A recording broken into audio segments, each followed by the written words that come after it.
So the Vikings-Eagles game finally got done, and I guess we gotta talk about it.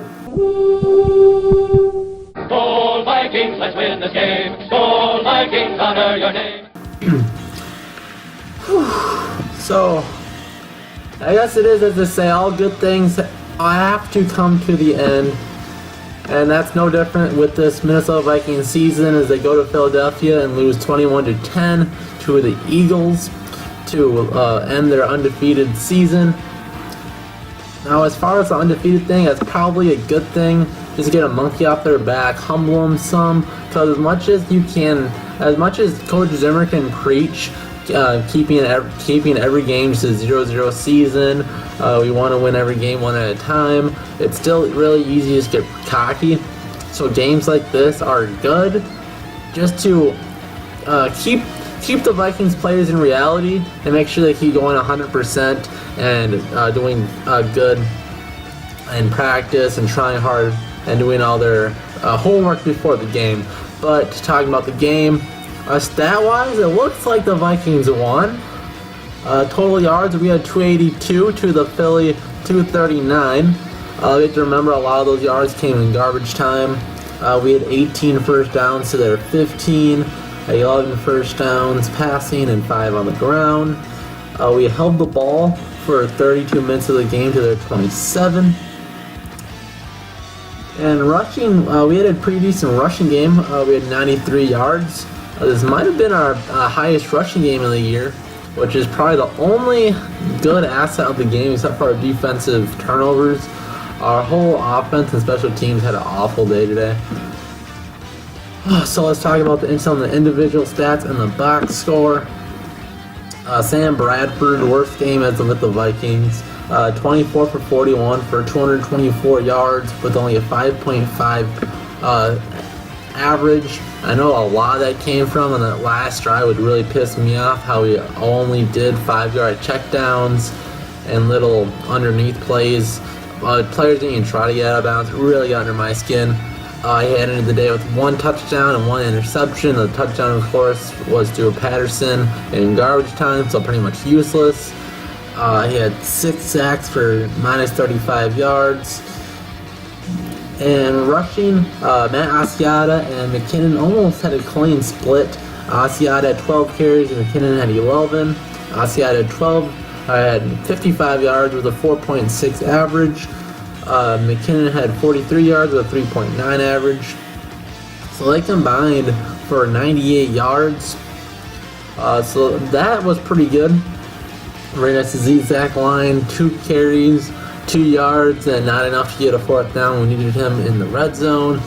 Sam Bradford, 1 carry, -1 yard. And Ronnie Hillman finally got in the game, only to lose 6 yards.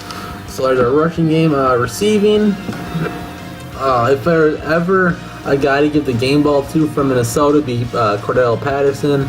7 receptions, 67 yards, 9.6 average, a touchdown, and a long of only 15.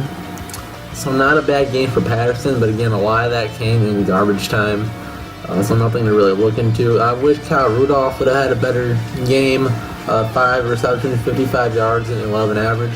Not a bad game. I feel like we could have just used him more. Especially when our O-line's falling apart, just throw a ball to Rudolph and it'll give him a 50-50 chance instead of just taking the strip sack, but whatever. I'm not calling the shots up. Thielen, 2 receptions, 52 yards, and of course had that big drop. That killed momentum early on. Asiata, 6 receptions, 25 yards, a lot of those checkdowns, a lot of those last 3 minutes of the game to Asiata. And defensively, Eric Hendricks led the way with 9 total tackles, 8 of them were solo. We had a bunch of turnovers on the day. As far as interceptions go, Sendejo and Rhodes got an interception. Sendejo left the game after his interception because he had a sprained ankle, as Zimmer addressed in his press conference. Alright, so that covers the box score. The story of the game was the Vikings just got outplayed on the offensive line. There was no one on the line that could sustain a block at all, and that really got in Bradford's face. Now, Bradford had an off game already, but I think he would have had a decent enough game to win the game. You could have looked for still about 250 yards with like a 60% accuracy rating. I mean, it's on the year 70% accurate rating. So that's about how far it dropped if he didn't have an awful line today. But given that, he never really had a chance, and the whole time he was just getting hammered. Everybody was on his arm. Contributed to 3 fumbles, I believe. It was awful. I know you would hope Bradford have more pocket awareness, and North Turner would make more plays, maybe roll out a little bit just to change it up, give the point of attack a little bit of a different angle, so that you can't keep teeing off on Bradford. That really annoyed me. I was hoping at least be a halftime adjustment that North could do. Hopefully they figure this out for the next game, but we have to wait to see. But yeah, I don't think you guys want to listen about this game too much longer. So of course 21-10, and I'll see you Wednesday as I'll cover the Vikings versus Bears game preview. So see you guys then. See ya.